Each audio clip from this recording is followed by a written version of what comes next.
Hey guys, this is Vlad. Today I'm going to be doing my first video of my PvP guide. I'll be showing some extremely basic but effective techniques that absolutely dominate the lower ranks of PvP, and also give some insight on how more advanced tactics work that I'm going to be showing off in my future videos.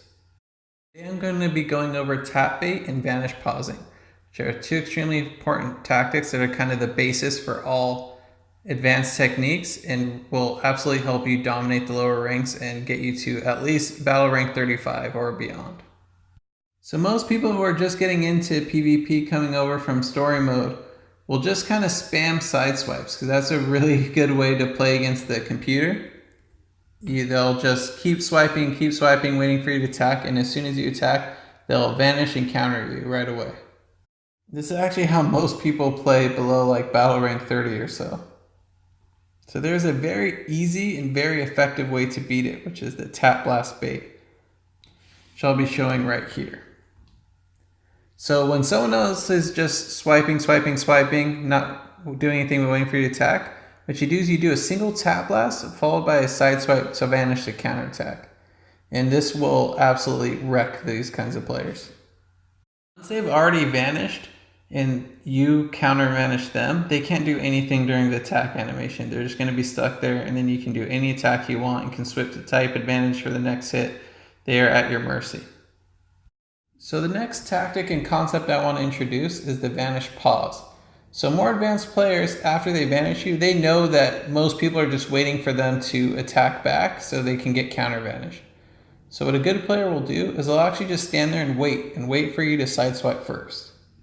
The reason that this works is after a certain point in the sidestep, if they attack you, you actually can't vanish until the sidestep ends and you start a new one.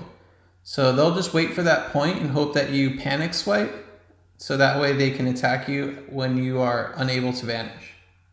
Now you don't see a bunch of deliberate vanish pauses at lower battle ranks. That's something more advanced players do. But for people who are already at that point, or eventually when you reach it, there is a way to defeat the vanish pause. So if someone keeps vanish pausing you, the next time you get them to bait them into vanishing, you don't swipe first. You immediately go into either an attack card or a tap punch to get priority. For the purpose of this video, I'm just going to be going straight into an attack card because it's more effective as it gives you a combo. And comboing after a tap punch is something I want to cover in a later video because there's a lot more depth to it than most people kind of realize. So for this video, I'll just say the best thing to do is go straight into a strike card. Now you can use another attack card when they're vanish pausing because they're just standing there not putting in any input. But if they do attack you, the strike card will either end up giving you priority or end up in a strike clash at worst. And I'll show you what it looks like in this video. As you can see, I used the straight tap blast to strike attack against someone who wasn't vanish pausing. Ended up in a strike clash. Now this can still end up being a win if you manage to win the strike clash, but there's no guarantee. And even if you do, the combo afterwards won't be as good because they'll end up far away and you won't be able to sidestep immediately after the attack. So you can't get as good of a combo as if you landed your card first against a waiting opponent. So the reason I wanted to cover these series of exchanges first is because it introduces the mind game and concept of guessing whether or not your opponent's going to attack or whether they're going to pause after vanish. Because that is generally how most high-level PvP matches are decided. And the person who can figure out their opponent's habits and tendencies and they become able to predict the opponent's pauses and attacks is going to end up winning the fight. Since now I'm giving you guys a valuable tool on beating people who just spam sidesteps, I'll show you what to do if someone's trying to do it to you. So the best way to beat tap bait is not to fall for it. If you see someone who is just spamming tap blasts at you, which kind of happen around BR40 as people start to get familiar with the technique, is you just move to the side. The blast won't chase you like a blast arts card or strike card. And most of the time you can actually just ignore it. But if you don't want to give them the satisfaction or you don't want to just add up damage, then you can just hold to the side and none of them are going to hit you. The way to tell if the opponent is tap blasting or use a regular blast is that you just watch their animation. Every character, when they tap blast, They raise their hand up over their head before throwing the blast forward, as you can see here. I had him use Android 16, so that way even at far distance it's very easy to see his hand comes up over his head. As opposed to a blast card, no character raises their arm above shoulder level before doing it, which I'll show you right here. So as you can see, when he went into his blast, he didn't raise his hand up over his head, so that's how I knew it's time to vanish. So that's something you want to pay close attention to, is which attack the opponent's doing, so you know whether or not you need to vanish.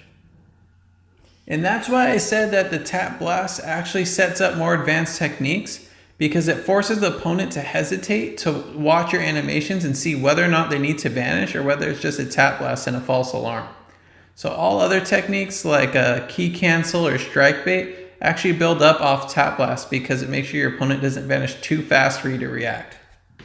And when your opponent does end up start reacting quickly to your key cancel or strike baits, you can just switch back to tap blast to force them to slow down and pay attention. However, if you do end up falling for a tap blast and vanishing, all is not lost. So the first counter you should do is the pause that I showed earlier, and I'll show you what it looks like from your point of view.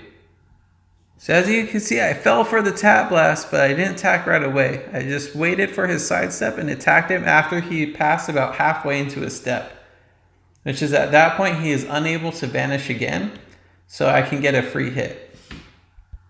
However, you do want to be careful with pausing too much and becoming predictable, because they can go straight into an attack card like I showed earlier. So like in this example, I tried pausing and he went straight into a strike card and landed on me. You definitely want to pay attention to your opponent's habits to know whether or not there's someone who swipes immediately, or they're a more advanced player that will alternate and make you have to guess whether or not they're going to attack or not. The other thing you don't want to do is become predictable and spam tap bait against someone who is kind of keyed onto it and they're wise to it and they're not going to keep falling for it, because they can actually just override it. So if they see your hand come up, they can hit a blast card or a strike card, and it'll go straight through your tap blast. And if they do it quick enough, you won't be able to move and you'll just end up getting hit. So you really don't want to make sure you become predictable. It's absolutely best to use the single tap blast against someone who is just spamming swipes and will fall for it. Well, that's going to do it for this video. I hope you found it helpful. I know it definitely will help people a lot at the lower ranks, and introduce some key concepts like how to make your opponent waste their vanish and knowing when to pause after you vanish yourself. If you guys have any questions or concerns, you can hit me up below in the comment section or on Discord or Twitter. And if there's anything you guys are really stuck with, let me know so I know I can cover it in my next video and know which direction to keep going in. So thanks.